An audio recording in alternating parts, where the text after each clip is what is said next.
Dans le monde du 4x4, il y a une question qui revient tout le temps. Sable, cailloux, piste, goudron, en raid, avec ou sans cellules, quelle est la bonne pression des pneus? Pour mieux comprendre, j'ai posé la question à un expert en préparation de véhicules tout-terrain, en conditions réelles, pendant notre raid en Algérie. Dis-moi Vincent, c'est vrai ce qu'on dit sur la pression des pneus? C'est une des questions les plus récurrentes dans le monde du tout-terrain. Sur telle surface, je mets telle pression, sur telle autre, je mets telle autre pression. Alors il y a du vrai, il y a du faux. Tu dois effectivement adapter la pression en fonction du terrain, mais aussi et surtout en fonction de ton véhicule et de ta conduite. Ce qui donne en gros le type de mesure moyenne. Alors c'est assez aléatoire en fonction du poids des véhicules, mais globalement en pression routière, il faudrait être sur quelque chose entre 3 kg suivant le type des pneus et des véhicules très lourdement chargés et 2,5 kg. Et après sur des véhicules qui sont beaucoup moins chargés, on peut être sur une pression entre 2,2 kg et 2,5 kg. Et jusqu'au plus faible qui est pour le sable mou. Dans le sable très mou, on peut aisément aller aux alentours de 800 grammes, donc 0,8 bar. Et éventuellement, si on est en grosse difficulté, descendre plus bas avec de forts risques de déjantage. Donc c'est uniquement pour se sortir de la difficulté. Et quand le pneu chauffe parce qu'on a roulé beaucoup, la pression peut augmenter. Doit-on alors ajuster celle-ci? Il est important de prendre sa pression à froid dans un premier temps et de prendre en considération qu'un pneu chaud va gagner environ 300 grammes. Donc ça veut dire que si on veut avoir une bonne pression sur route ou sur piste, par exemple sur route où on voudrait avoir une pression à 2,5 kg un pneu chaud, il faut qu'à froid on prenne une pression de 2,2 kg en prenant en considération qu'on va chauffer et qu'on va augmenter de 300 grammes la pression. Les 6 véhicules qui participent à ce raid ont tous la même marque de pneus. Peut-on dire pour autant qu'on les gonfle de la même façon? Non, on ne peut pas dire ça parce qu'on n'a pas la même répartition de charge essieu par essieu. Les véhicules ne posent donc pas tout à fait le même poids et on n'a pas la même dimension de pneumatique. Un pneumatique avec la dimension d'origine, comme ici en 265/65 R17, va pas réagir de la même façon qu'un pneumatique en 285/75 R16. Peut nous faire une démonstration à la façon dont réagit le pneu et ce qu'il faudrait regarder lorsqu'on gonfle ou qu'on dégonfle son pneu? Tout à fait. Là, on va partir de ton pneumatique qu'on a volontairement surgonflé. Donc, il est à 3,5 bar. C'est une pression qui est vraiment importante, très élevée, trop élevée pour la piste, trop élevée pour la route. On le voit tout simplement parce qu'on a utilisé ce petit assaut pour symboliser quelque chose qu'on pourrait trouver sur la piste ou sur la route. Et on se rend compte que le pneumatique est complètement décollé de la route, il n'est plus en appui. Du fait qu'il soit plus en appui, ça veut dire qu'on a un risque de perte d'adhérence. Ça veut dire que le pneumatique ne travaille pas et ne fait pas son office d'absorption. L'adhérence, c'est la première chose dont tu as besoin sur ta voiture. Ok, donc là, on a la pression maximale, celle qu'on utilise en général sur le goudron.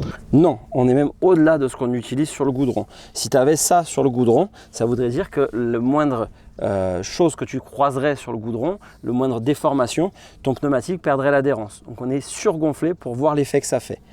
On voit qu'on est à 3,5 bar quasiment.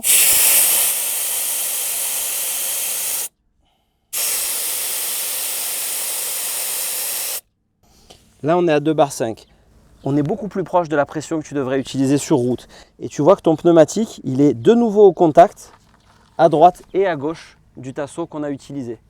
On a globalement une surface qui fait à peu près 5 à 10 cm au contact de chaque côté du tasseau. Donc ça veut dire que c'est une pression qui serait bien sur route pour avoir du confort ou éventuellement sur une piste pas trop sablonneuse, pas trop défoncée pour permettre d'avoir du confort, de l'absorption de choc et une bonne adhérence. Là, on va continuer à descendre. On va simuler que du coup, on prend une piste qui est ou un peu boueuse ou un peu sablonneuse. On a besoin d'avoir de l'adhérence, de la motricité. Pour avoir cette adhérence et cette motricité, on a besoin que le pneu ait une plus grande surface de contact au sol, aussi bien en longueur qu'en largeur. Donc on va voir qu'en descendant,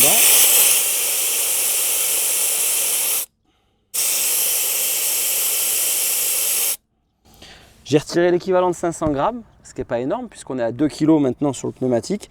Et pour autant, on a encore gagné quasiment 3 cm de chaque côté de surface de contact au sol.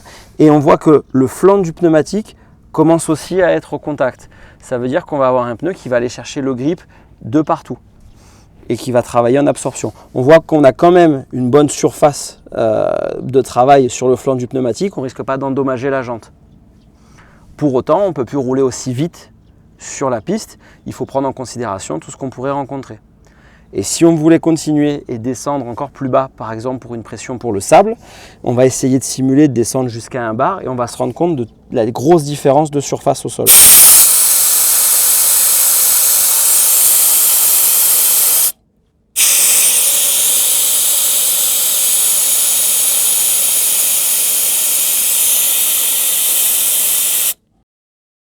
Tu vois, maintenant on est à 1 bar 100, on est sur une pression qui est idéale pour du sable très mou. En revanche, ce n'est pas une pression pour rouler sur piste. On voit carrément qu'il y a plus de surface, il y a très peu de surface sur le flanc du pneumatique. Donc le moindre choc risquerait de venir taper la jante. Et par contre, on voit qu'on a énormément de surface de pneumatique au sol, ce qui permet d'avoir une meilleure portance et une meilleure motricité. On entend souvent dire que ce qui est important dans le dégonflage, c'est la largeur du pneu, alors que la démonstration que tu viens de nous faire nous montre que c'est plutôt la longueur du pneu de l'empreinte qui est importante. Alors ça dépend majoritairement de la pratique que tu as. Pour la pratique du sable, ce qui est important, c'est d'avoir une portance sur la longueur du pneumatique, effectivement. Plus tu as de la largeur au sol et plus tu as un effort au roulage. Plus tu as de la longueur au sol et plus tu as une masse du véhicule qui est répartie sur une grande surface. Pour la neige, c'est relativement l'équivalent. C'est d'ailleurs pour ça que les gens qui font du rallye sur la neige ont des pneus très fins, très étroits. En revanche, dans la boue, ça peut être pratique d'avoir un pneu très large parce que du coup, il va aller chercher le grip sur les côtés des ornières qui peuvent avoir été créées par les véhicules précédents. Donc ça dépend directement du type de pratique que tu vas avoir.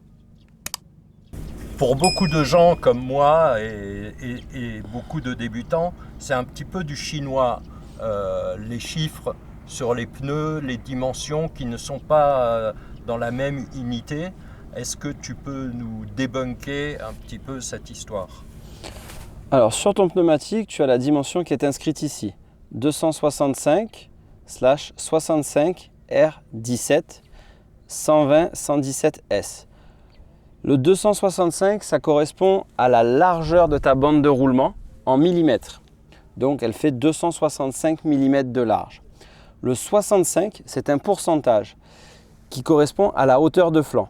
Ça veut dire que la hauteur de flanc, donc l'espace entre ta jante et le haut de ton crampon, c'est 65% des 265 mm de largeur de bande de roulement.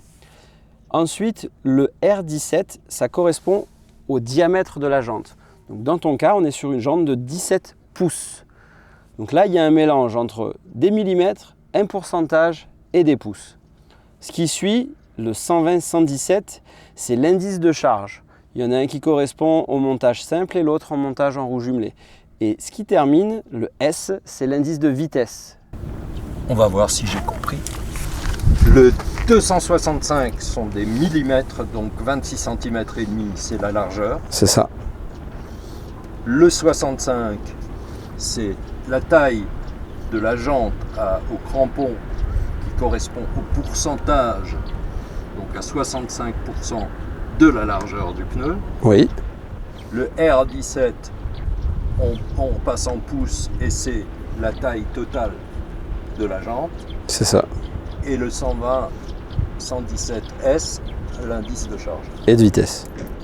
Et de vitesse. On verra si demain je m'en souviens encore. Ça c'est autre chose.